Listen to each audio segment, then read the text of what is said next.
Dari sudut hati kecil ini, aku berpaut pada janji yang lama aku sembunyi, tak mampu untuk menepati.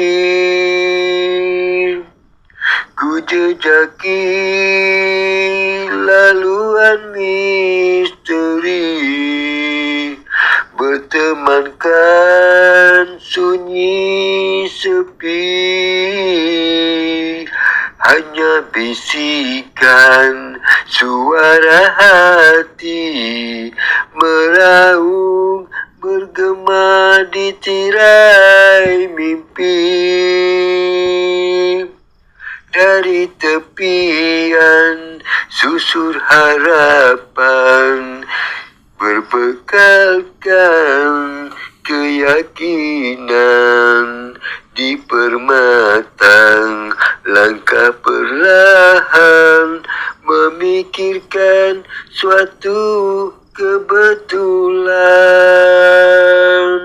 Aku berbantal sepasang lengan, mampu mengintai, mata terpejam, lalu menyangkal di perasaan agar ku capai oleh tangan. Dan janji itu pasti ku kotakkan.